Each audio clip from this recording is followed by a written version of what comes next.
स्वागत है बच्चों आप सभी का आपके अपने most trusted content provider YouTube channel Mahadev tutorial में।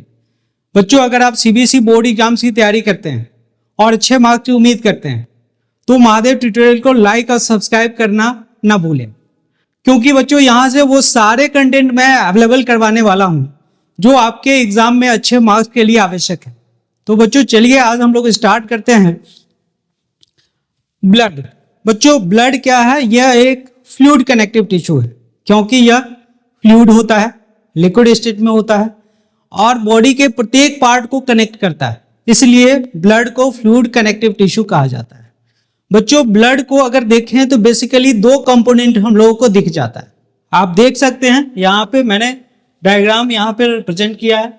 अगर आप ब्लड ले लेते हैं किसी कंटेनर में और उसको थोड़े समय के लिए छोड़ दें तो आप देखेंगे ब्लड का कुछ पार्ट कोगुलेट हो जाता है, थक्का बन जाता है और कुछ पार्ट लिक्विड बन जाता है। तो लिक्विड पार्ट ये ऊपर अरेंज हो जाएगा और थक्का जो बनेगा, क्लॉट जो होगा वो नीचे बैठ जाता है। तो ये ऊपर वाला जो पार्ट है पेल येलो कलर का, ये प्लाज्मा कहलाता है और नीचे जो बैठा हुआ पार्ट आपको दिख रहा है, जो क्लॉट दिख रहा है, ये ब्लड सेल्स कहलाता है। तो ब्लड में बेसिकली दो पार्ट हम लोग बना सकते हैं, एक प्लाज्मा और दूसरा ब्लड सेल्स। बच्चों ये प्लाज्मा जो होता है 55% होता है ब्लड का और 45% होता है ब्लड सेल्स। ब्लड सेल्स को हम लोग ब्लड कॉर्पसल्स भी कह सकते हैं। तो पहले हम लोग बात करें प्लाज्मा का। बच्चों प्लाज्मा की बात करें तो पेल येलो कलर का होता है और इसमें 90 से 92% तक इसमें वाटर होता है और 10% के आसपास इसमें सॉलिड पार्ट होता है। सॉलिड में अगर हम लोग बात करें तो ब्लड प्रोटीन हो सकता है, ब्लड प्रोटीन में एल्बुमिन हो सकता है, ग्लोबुलिन हो सकता है, फाइब्रिनोजेन हो सकता है। और अगर मैं न्यूट्रिएंट्स की बात करूं तो न्यूट्रिएंट्स इसमें ग्लूकोज हो सकता है, फैटी एसिड्स, ग्लाइसरॉल और एमिनो एसिड्स रहता है, क्योंकि डाइजेशन के बाद जो भी फूड कंटेंट है वो सब ब्लड में ही होता है। अगर हम लोग बात करें रेस्पिरेटरी गैसेस का तो आपको पता है ब्लड का काम होता है ऑक्सीजन और कार्बन डाइऑक्साइड का ट्रांसपोर्ट करना, इसलिए रेस्पिरेटरी गैसेस ऑक्सीजन और कार्बन डाइऑक्साइड ब्लड में प्रेजेंट होता है। नेक्स्ट बात करें एक्सक्रीटरी सब्सटेंसेस।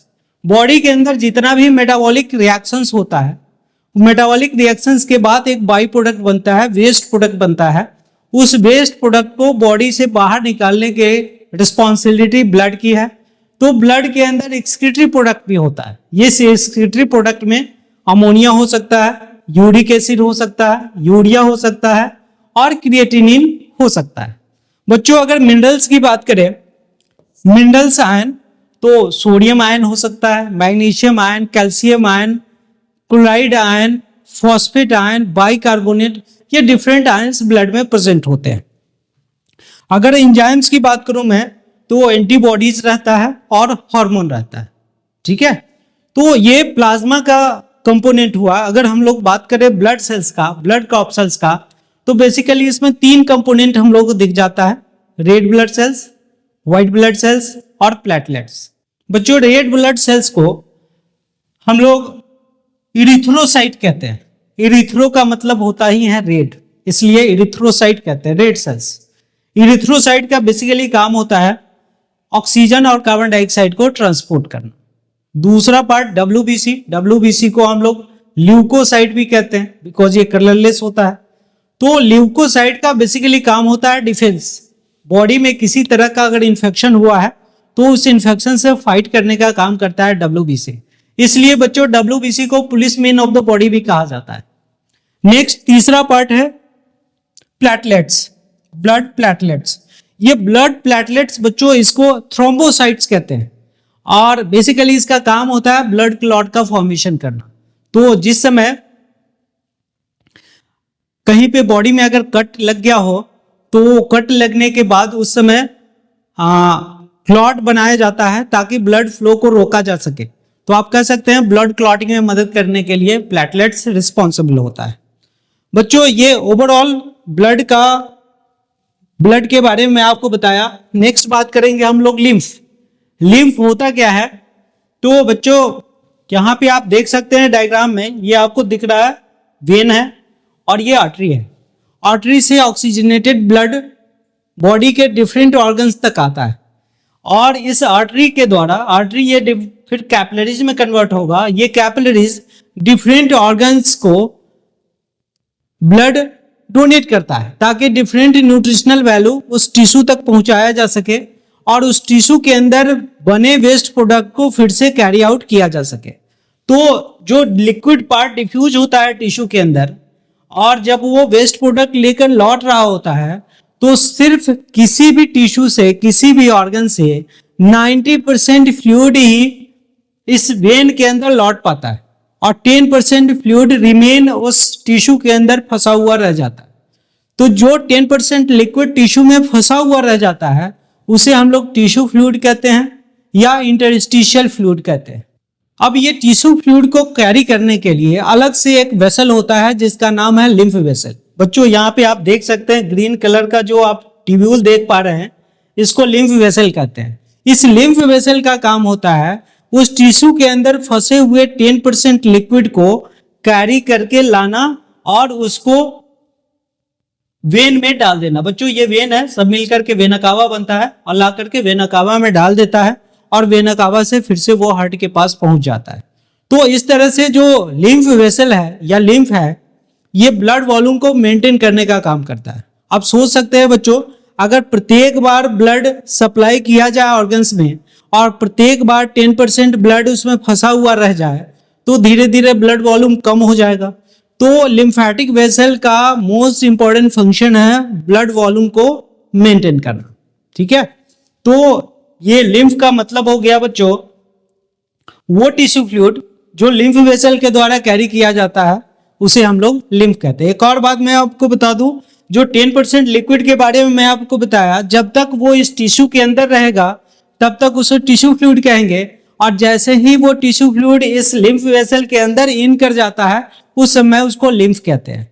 और याद रखना है बच्चों, लिम्फ में किसी तरह का आरबीसी नहीं होता, लिम्फ में आरबीसी नहीं होता। ये आपके लिए इंपॉर्टेंट क्वेश्चन है। ठीक है, चलिए नेक्स्ट बात करते हैं हम लोग व्हाइट ब्लड सेल्स। बच्चों व्हाइट ब्लड सेल्स की बात करें तो न्यूक्लियस प्रेजेंट होता है व्हाइट ब्लड सेल्स में। इसका लाइफ स्पैन अप्रोक्सीमेटली 13 डेज से लेकर के 20 डेज तक होता है। इसकी शेप की बात करें बच्चों अमीबॉइड होता है, कारण आप जानते हैं डब्ल्यूबीसी का काम है बॉडी में किसी तरह का इन्फेक्शन अगर होता है तो उस इन्फेक्शन से बॉडी को प्रोटेक्ट करना। इट मीन्स पुलिसमैन का काम करता है, जो पैथोजन बाहर से बॉडी के अंदर इन करता है उस पैथोजन को किल करने का काम करता है। तो बॉडी के किसी भाग में या किसी पार्ट में अगर इन्फेक्शन हुआ है वहां तक डब्ल्यूबीसी को पहुंचना होता है। तो डब्ल्यूबीसी का शेप इस तरह का होता है ताकि वो छोटे छोटे पार्ट से स्क्वीज आउट कर सके। इसलिए डब्ल्यूबीसी का शेप बच्चों अमीबॉइड होता है, वो जैसा चाहे वो अपना शेप बना सकता है, कोई फिक्स्ड शेप उसका है नहीं। लाइफ स्पैन मैंने आपको बताया 13 डेज से लेकर के 20 डेज तक होता है। अगर हम लोग डब्ल्यूबीसी की पार्ट्स की बात करें बच्चों, डब्ल्यूबीसी का 2 कैटेगरी हो सकता है। इसमें एक ग्रेन्युलोसाइट होता है और दूसरा ए ग्रेन्युलोसाइट होता है। ग्रेन्युलोसाइट कहने का मतलब है इसके सेल्स के अंदर छोटा छोटा ग्रेन्यूल्स प्रेजेंट होता है, इसलिए ग्रेन्युलोसाइट कहते हैं। और दूसरा ए ग्रेन्युलोसाइट, इसमें ग्रेन्यूल्स नहीं होता है। तो ग्रेन्युलोसाइट 3 कैटेगरी का होता है, बासोफिल्स, योसिनोफिल्स, न्यूट्रोफिल्स, जिसमें न्यूट्रोफिल्स बच्चों सबसे ज्यादा होता है। दूसरा एक ग्रेन्युलोसाइट है। एक ग्रेन्युलोसाइट का 2 कैटेगरी, ये लिम्फोसाइट हो सकता है और मोनोसाइट हो सकता है। बच्चों जो लिम्फोसाइट है अप्रोक्सीमेटली 20% के आसपास होता है, जो मोनोसाइट है वो 2 to 8% के आसपास हो सकता है। अब बच्चों बात करें डब्ल्यूबीसी, ल्यूकोसाइट बनता कहाँ है? तो डब्ल्यूबीसी का फॉर्मेशन रेड बोन मैरो में होता है, लिम्फ नोड में होता है, स्प्लीन में होता है, थाइमस में होता है। तो बच्चों हम लोग बात करते हैं ये थाइमस कहाँ होता है, लिम्फ नोड कहाँ होता है, ये रेड बोन मैरो कहाँ होता है, डिफरेंट लोकेशन हम लोग समझते हैं। बच्चों डायग्राम में यहाँ पे आप देख पा रहे हैं, मैं आपको बताया ग्रेन्युलोसाइट, तो ये आपका हो गया, ये आप देख रहे हैं छोटा छोटा ग्रेन्यूल्स दिख रहा है आपको, योसिनोफिल्स है, ये ग्रेन्युलोसाइट है। इसमें भी ग्रेन्यूल्स आपको दिख रहा है, ये बेसोफिल्स है। इसमें भी छोटा छोटा ग्रेन्यूल्स आपको दिख रहा है, ये न्यूट्रोफिल्स है। और ये है ए ग्रेनुलोसाइट। ए ग्रेनुलोसाइट में आपको दिख रहा है इसमें कोई ग्रेन्यूल नहीं है, तो ये मोनोसाइट और लिम्फोसाइट तीन होता है। ग्रेनुलोसाइट ग्रेन्यूल्स होता है इसमें, और दो होता है ए ग्रेनुलोसाइट जिसमें ग्रेन्यूल्स नहीं प्रेजेंट होता है। नेक्स्ट बात करें बच्चों हम लोग, ये आप देख पा रहे हैं मैंने आपको बताया ल्यूकोसाइट का फॉर्मेशन कहाँ होता है, तो थाइमस में होता है। आप देख सकते हैं चेस्ट रीजन में यहाँ पे थाइमस प्रेजेंट होता है, यहाँ पे स्प्लीन प्रेजेंट है बेली रीजन में। और रेड बोन मैरो ये होता है लॉन्ग बोन में, लॉन्ग बोन जिसको थाई बोन कहते हैं बच्चों। थाई बोन को फीमर भी कहा जाता है, और इसमें रेड बोन मैरो होता है जिसके अंदर ब्लड सेल्स का फॉर्मेशन होता है। WBC होता है, एरिथ्रोसाइट भी होता है।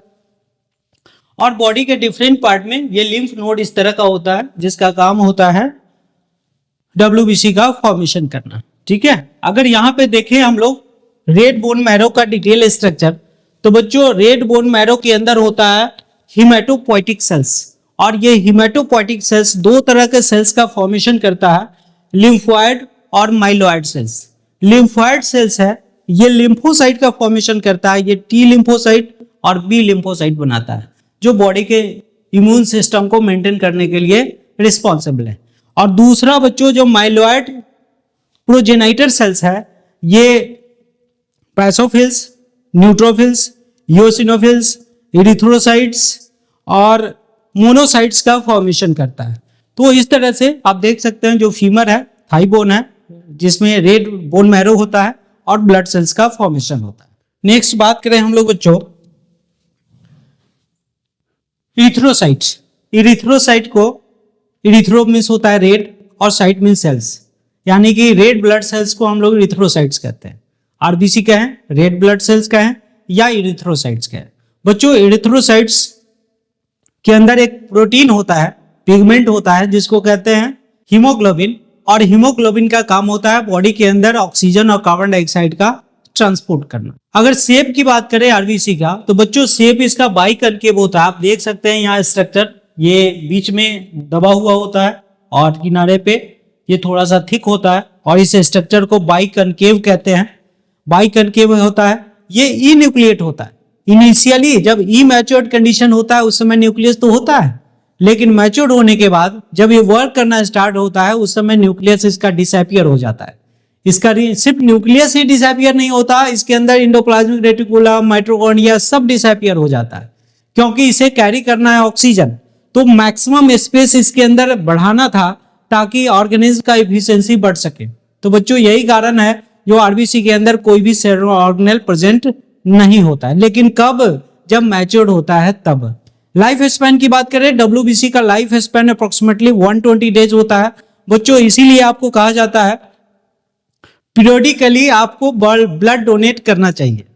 कारण है ब्लड डोनेट करेंगे तो ठीक है, अगर नहीं करेंगे तो प्रत्येक 120 डेज के बाद आपके बॉडी का रेड ब्लड सेल्स डिजेनरेट हो जाता है और बॉडी के द्वारा फिर से नया रेड ब्लड सेल्स बनाया जाता है। अगर आप ब्लड डोनेट करते हैं तो उसी ब्लड से हो सकता है किसी पर्सन का जान बच जाए, और डोनेट नहीं करते हैं तो वो ब्लड सेल्स आपके बॉडी के अंदर डिजेनरेट कर दिया जाता है। इसीलिए आपको प्रमोट किया जाता है जो आप निश्चित रूप से ब्लड डोनेट करें कम से कम 120 डेज के अंदर एक बार, ठीक है। नेक्स्ट बात करें बच्चों हम लोग प्लेटलेट्स का, तो प्लेटलेट्स को स्पेशली हम लोग थ्रोम्बोसाइट्स भी कहते हैं। और प्लेटलेट्स में न्यूक्लियस एब्सेंट होता है, ये न्यूक्लिएट स्ट्रक्चर है, और बेसिकली इसमें किसी तरह का कलर नहीं होता है, कलरलेस स्ट्रक्चर है। और बच्चों ये बेसिकली इसका इंपॉर्टेंट फंक्शन है ब्लड को क्लॉट करना। किसी समय बॉडी के अंदर कहीं कट लग जाता है और ब्लडिंग स्टार्ट हो जाता है, तो उस जगह पे ब्लड क्लॉट करवाने का काम होता है प्लेटलेट्स का। चलिए नेक्स्ट बात करें हम लोग बच्चों फंक्शन ऑफ ब्लड। ब्लड का क्या काम है, तो ट्रांसपोर्ट सिस्टम का फंक्शन हम लोग पढ़े हैं। क्या काम हो सकता है, ब्लड का काम होता है ऑक्सीजन और कार्बन डाइऑक्साइड का ट्रांसपोर्ट करना। बॉडी के अंदर स्मॉल इंटेस्टाइन के द्वारा डिफरेंट फूड प्रोडक्ट को जो एब्जॉर्ब किया गया है उस एब्जॉर्ब फूड के बॉडी के डिफरेंट पार्ट में पहुंचाना। फिर metabolic product, as a metabolic product, waste product जो बॉडी के अंदर बना है डिफरेंट मेटाबॉलिक प्रोसेस या लाइफ प्रोसेस के अंदर, उस वेस्ट को बॉडी से बाहर निकालना, बॉडी के टेम्परेचर को रेगुलेट करना और बॉडी के अंदर कोऑर्डिनेशन मेंटेन करना due to the movement of hormone. तो हार्मोन को मूव करवाना वो भी ब्लड का रिस्पॉन्सिबिलिटी होता है। ब्लड बच्चों, ब्लड आप जानते हैं क्लॉटिंग के लिए भी रिस्पॉन्सिबल है, क्योंकि प्लेटलेट्स इसके अंदर होता है, तो ब्लड क्लॉटिंग में भी मदद करता है। नेक्स्ट बात करें बच्चों हम लोग फंक्शन ऑफ लिम्फ। अब लिम्फ का फंक्शन क्या हो सकता है? मैंने आपको बताया लिम्फ है क्या, तो टिश्यू फ्लूइड है या इंटरस्टिशियल फ्लूइड कहते हैं। ये कौन सा फ्लूइड है? वो फ्लूइड है जो आर्टरी के द्वारा कैपिलरीज से निकलकर ब्लड टिश्यू के अंदर जाता है, लेकिन जब वो लौट के वेन में आता है तो 90% ही लौट के आता है, 10% टिश्यू के अंदर फंसा हुआ रह जाता है। उस फंसे हुए 10% लिक्विड को कैरी करके हार्ट तक पहुंचाना, ये काम होता है लिम्फ का। तो बच्चों लिम्फ को हम लोग मिडिल मैन कहते हैं बिटवीन ब्लड एंड टिश्यू। कारण ये है ब्लड वॉल्यूम को कंटिन्यूअसली मेंटेन करता है ये by carrying the fluid present inside the tissue. Tissue के अंदर जो फ्लूइड प्रेजेंट होता है उसको कैरी करके ये हार्ट तक पहुंचाता है ताकि ब्लड वॉल्यूम मेंटेन किया जा सके।